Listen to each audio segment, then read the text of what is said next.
হঠাৎই আলোচনায় দেশের জনপ্রিয় নির্মাতা মাবরুর রশিদ বান্না। সম্প্রতি সামাজিক যোগাযোগ মাধ্যমে নির্মাতার নামে কিছু স্ক্রিনশট ছড়িয়ে পড়েছে। সেখান থেকে শুরু হয় বান্নাকে নিয়ে নানা আলোচনা সমালোচনা। কারণ সেই স্ক্রিনশটগুলোতে যৌন সম্পর্কের আপত্তিকর নানা বর্ণনা দেখা যায়। নির্মাতা মাবরুর রশিদ বান্নাকে জড়িয়ে সামাজিক যোগাযোগ মাধ্যমে বেশ কিছু স্ক্রিনশট ভেসে বেড়াচ্ছে, যেখানে তার নামে অভিযোগ তুলেছেন এক নারী। কেউ কেউ বলছেন স্ক্রিনশটগুলো সাজানো নাটকের অংশ, কেউ আবার বলছেন বান্নাকে ফাঁসাতেই এই অপচেষ্টা, আবার কেউ কেউ বলছেন সেগুলো সত্যি। আসলে সত্যিটা কি দর্শক? চলুন দেখি।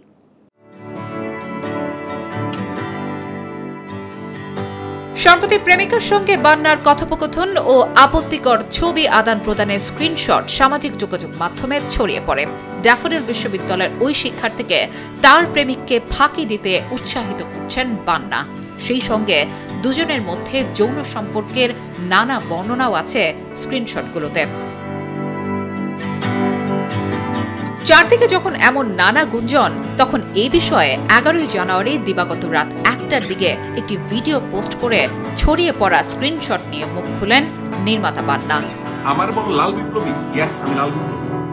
বান্নার মতে তাকে নিয়ে এর আগেও নভেম্বর-ডিসেম্বরের দিকে একটি ইন্ডিয়ান মেয়ের ছবি, যেটি বাংলাদেশি মেয়ে বানিয়ে নানানভাবে এক্সপোজ করার চেষ্টা করা হয়েছে, যদিও সেটি হালে পানি পায়নি। কিন্তু এবার যে চ্যাট তারা ভাইরাল করলো বা চেষ্টা করলো, সেটি হালে পানি পেয়েছে বলে মনে হচ্ছে নির্মাতার। আমি চ্যাটিং করার একটা ওয়ে আছে, আমি ভাবে করি না। নিজের কথাশৈলীর বিষয়টি অবগত করে এই নির্মাতা বলেন, এটি কারা করছে জানেন? যাদের আম্মা আগস্টের আন্দোলনের সময় হেলিকপ্টারে করে পালিয়ে গিয়েছিল তারা।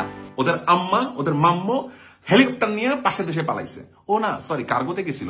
আন্দোলনে আমি মুখ খুলেছিলাম বলেই আমাকে টার্গেট করে ওরা এসব করছে, আমাকে দমিয়ে রাখতে চাচ্ছে। তবে ভাইরাল স্ক্রিনশট নিয়ে নেটিজেনদের আলোচনা যেন থামছেই না। আনিকা ইবনাথ, কালের কণ্ঠ।